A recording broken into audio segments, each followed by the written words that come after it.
Good morning, good afternoon, and good evening, ladies and gentlemen. This is me, Masafai, back with another video. Before I get started, I need y'all to help a brother out by hitting that like, comment, subscribe, and share if you like the content. Today, just going to be conversing with y'all about some things more to the point. I've lost a family member as of recently.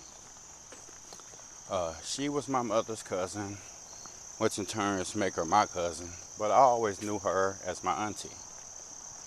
The reason I know her as my auntie is because she and my mother, when they were young, my mother got with my father, and them as cousins, she ended up meeting my father's brother. So therefore, the children that came out of those relationships makes us double related. So she originally was my cousin, but then she became my auntie. And of course, this is all before I was born.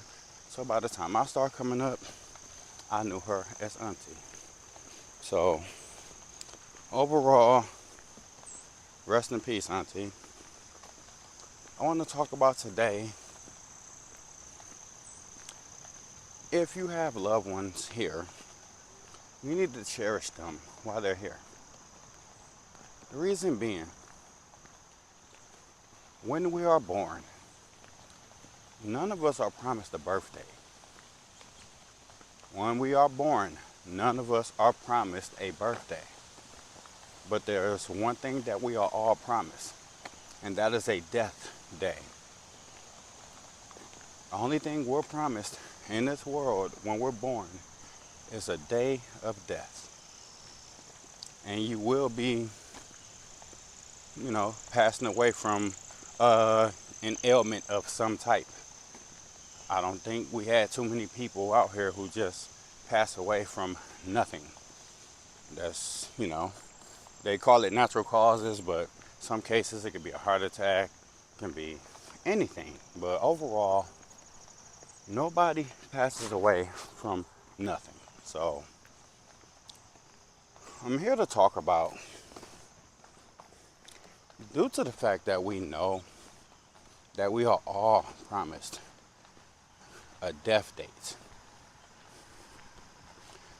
then in order for you to not have regrets, to not feel a certain way when people pass away, then you need to cherish those loved ones you care about while they're here. The way I start looking at life is, since I know that we're all promised a death date and that it's coming for everybody, then you need to live life the best way that you can. Outside of the way that you know how, some people don't know how to live life in a good manner. That's why I say live life the best way you can versus how you know how, because some people don't know how to live right.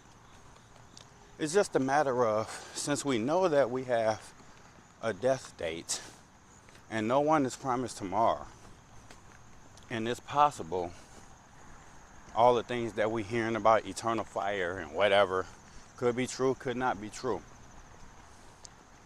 But wouldn't you want to live at least somewhat a good life, knowing that you were somewhat of a good person, not a menace to society, not an evil doer, not an evil being? If we were to be judged at the end of our rodeo here on earth,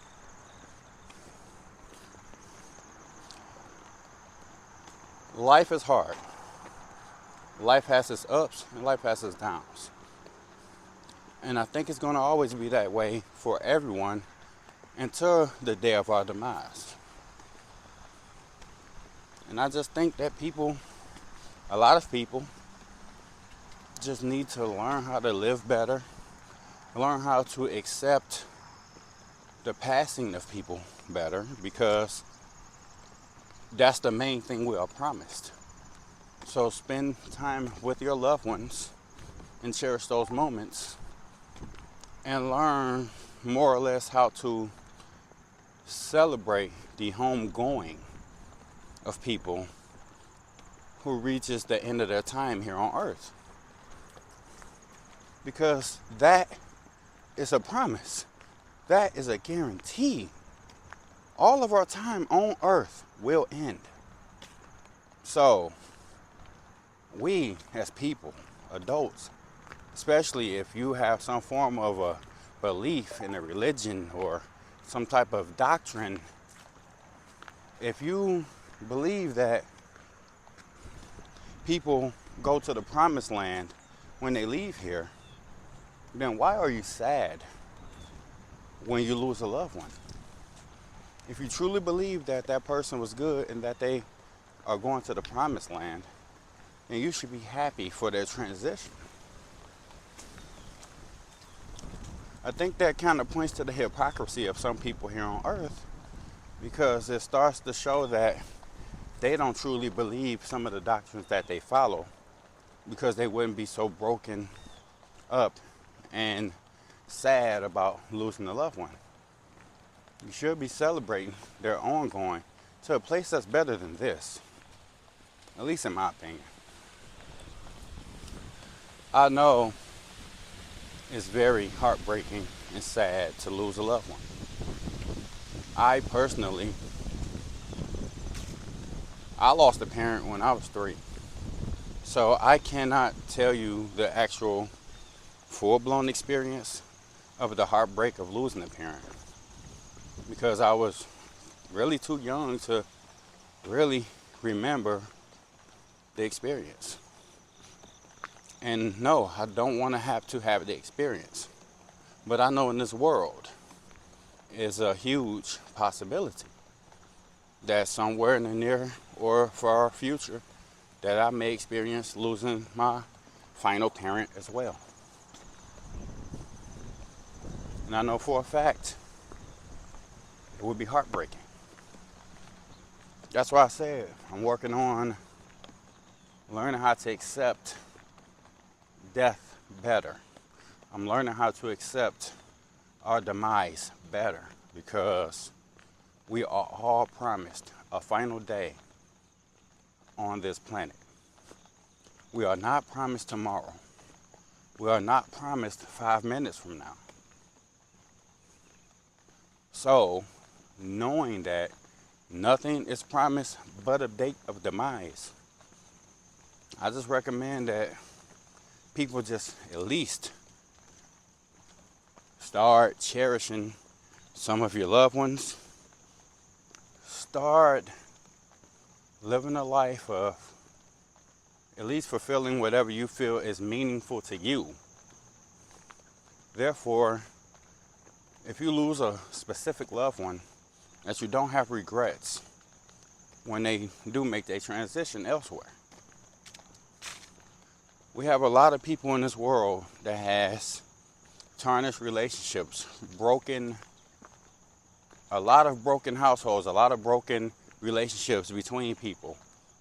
And when they lose that specific loved one and they had never patched up that relationship, it leaves them devastated, because they either feel at fault or they just feel an extreme amount of guilt because they never made the situation between them right. And now that that person has passed and they never got a chance to patch up the relationship, the regret is whatever we had problems over wasn't worth it. And I would rather have been on your good side before you made your transition. So,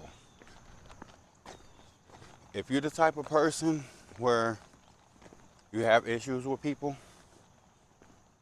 and you know you want to patch things up, but you're allowing your pride to get in your way, you might want to work through that.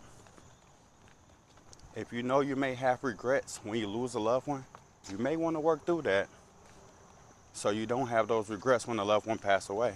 Hey, how's it going? So, that's just my advice from me to y'all, because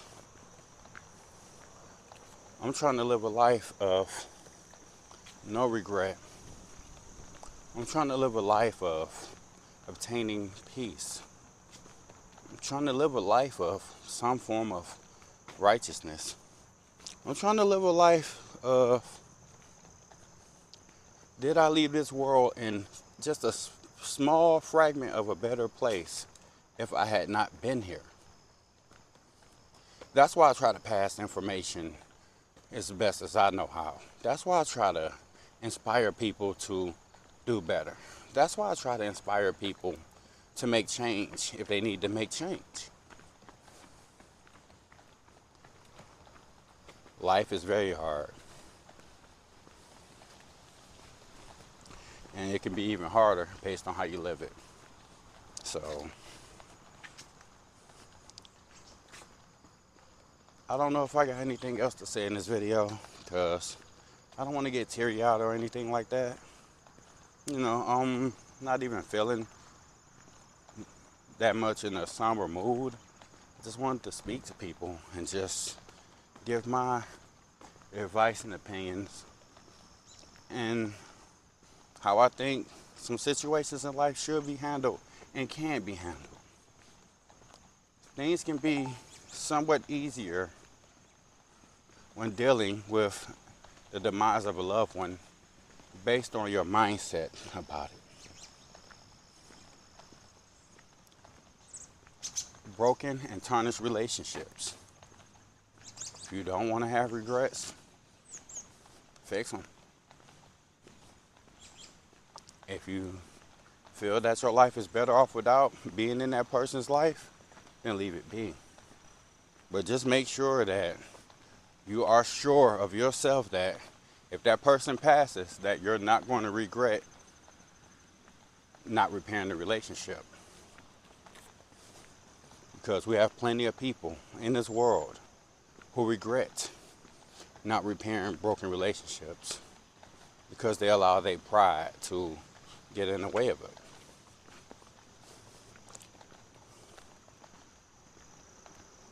A lot of adults and people in this world in general have a ton of pride, and they will allow their pride to blind their judgment. They will allow their attitude to blind their judgment. They will allow their hate for certain people to blind their judgment. I want to learn how to be a better person, learn how to clean up broken friendships or relationships and things of that nature. But with that being said, I can't be the only one learning. I can't be the only one admitting to my mistakes while the people around me don't do the same. Everyone needs to display some type of form of growth in order for things to progress forward in general. I can't be over here fully obtaining peace within me and still allowing people who cause chaos to be around me. That will break my peace and my energy. That will disturb the peace in my life. And at this point in my life, I refuse to allow that. I can't be the only one willing to admit wrongs. I can't be the only one working on fixing all of my brokenness and still allowing people around me who are still 100% broken, still a menace to society, still disturbing the peace, still a disrespectful individual, and just still never showing any type of signs of growing.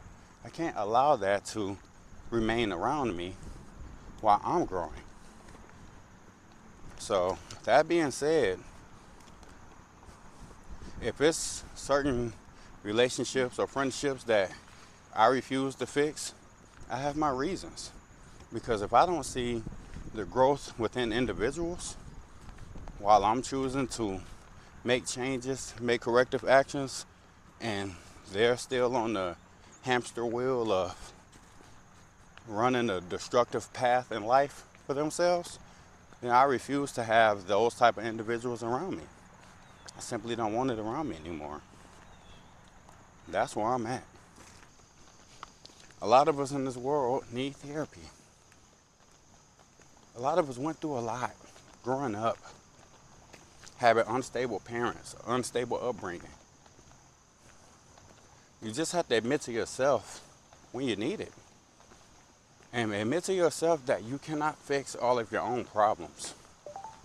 In this world, nobody has the capability of fixing any and all of their own problems. Some people need help. Majority of people need help. It's just on you if you can admit to yourself when you need the help and to go seek it. Therapy was such a stigma in the black community. I say within the last maybe 10 years, it started becoming more of a thing of therapy not being a stigma, because the self-deletion rate for men is through the roof. Because men in society is treated as disposable. So getting therapy and working through your issues and working on changing your mindset about a lot of things in life, it helps.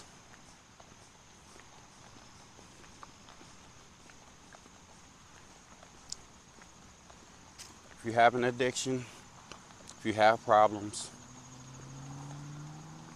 look in the mirror, admit to yourself.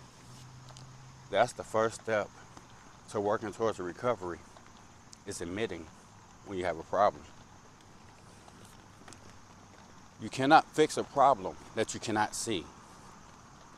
And if you don't admit to yourself that you have a problem, you would never create any corrective cause of action to fix the problem, because there you don't see a problem.